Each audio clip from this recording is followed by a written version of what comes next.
Au tep, Diaspora connecté, nouvelle vidéo rapide, à l'arrache, pas d'écriture, impro total, caca dans les yeux, café à côté, fatigué. Bref, par quoi commencer? Juste pour dire que je vais bien.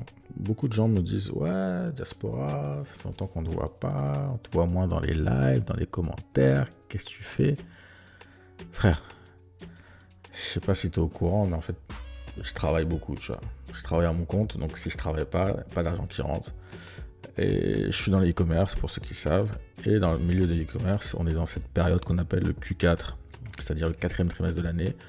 En gros, dans l'e-commerce, c'est la plus grosse période de l'année parce que vont s'enchaîner Cyber Monday, Black Friday, fête de fin d'année, etc. Donc c'est une période vraiment importante. En plus, il y a un confinement qui fait que voilà, les gens sont bloqués chez eux et du coup passent beaucoup d'achats sur Internet. Donc en ce moment, ça carbure, ça charbonne. D'ailleurs, il y a une vente encore. Donc voilà, petite vidéo pour passer un coup de gueule. Bon, pas non plus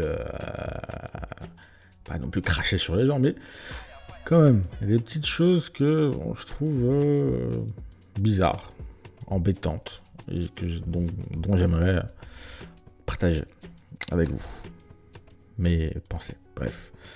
Donc je bosse beaucoup le soir, souvent sur mon ordi, etc. Et quand je bosse, voilà, j'aime bien me mettre du son derrière et tout. Et en général, je mets YouTube derrière. Donc je mets mes sons et tout, et puis je bosse en même temps.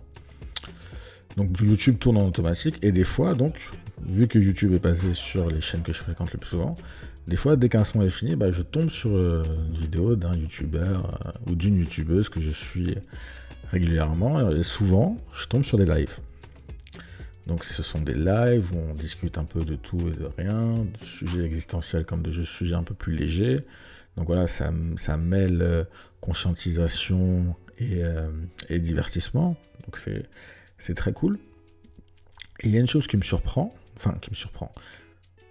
d'un côté qui me réjouit pour les youtubeurs, mais qui me surprend un peu du côté de la communauté, c'est le nombre de personnes sur ces lives et les durées de ces lives. J'ai déjà vu des lives de 3, 4, 5, 6 heures, 7 heures, 8 heures, 9 heures, 500, 800, 1000, 1100, 1200 personnes.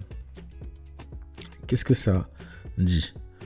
Ça dit déjà que ce format a l'air de vraiment plaire. Ça dit aussi qu'il y avait une attente, un besoin de la communauté de parler, de partager ses points de vue, etc., etc. Je dis juste, attention, ne tombons pas dans la parlotte. Ce serait bien quand même que les actes rejoignent la parole. On voit beaucoup de personnes hyper engagées, avec des pseudos Sankara 94, Lumumba du 9-3, bref, des gens très, très engagés, en apparence en tout cas, qui sont là à tous les lives. tous, 1 heure, 5 heures, ils sont là. 3 lives par semaine, ils sont là. Mais, derrière, quand il faut faire une cotisation, vous savez de qui je parle de ma soeur Naturi, qui a un très beau projet, 50K, pour ceux qui savent, je mettrai peut-être un lien dans la description. 50K, c'est rien. Quand je vois qu'elle arrive à réunir 3 à 4 fois par semaine 1000 personnes par jour pendant 5 heures, et cela depuis presque un an, c'est presque un an, et qu'on n'ait toujours pas atteint ces foutus 50 000 euros, je me dis qu'il y a un problème. Et je dis attention, encore une fois, ne tombons pas dans cette maladie qu'on appelle le blabla. C'est-à-dire où on parle beaucoup de sujets importants comme de sujets un peu plus légers, mais de toute façon, il n'y a pas de hiérarchisation. parler sur des sujets importants, entre guillemets, n'est pas plus valorisant que juste de détente. Parce qu'en gros, et le succès de ces lives le prouve, le plus important, c'est de passer des moments ensemble, en fait, peu importe le thème. Le but principal, je pense que, et ce que les gens cherchent, justement, c'est passer du temps ensemble. Mais je dis quand même, attention.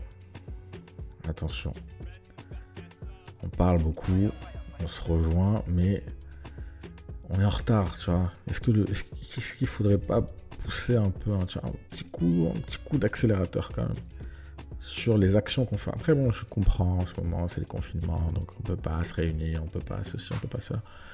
Je veux bien, mais voilà, j'aimerais pas que, enfin, je le sens un peu venir et j'aimerais pas que ça arrive, mais j'aimerais pas que ce mouvement, cet éveil de la communauté noire, du moins sur Internet, sur YouTube en particulier, ce sursaut avec toutes ces chaînes qui se sont créées, qui se sont développées et qui fonctionnent très bien, j'aimerais pas que ça reste que des chaînes YouTube, tu vois, et ça reste que des endroits où on vienne chatter vite fait dans le live et puis appeler, partager deux ou trois potins, 2 ou 3 anecdotes et que ça devienne une habitude et que ça devienne un divertissement en fait.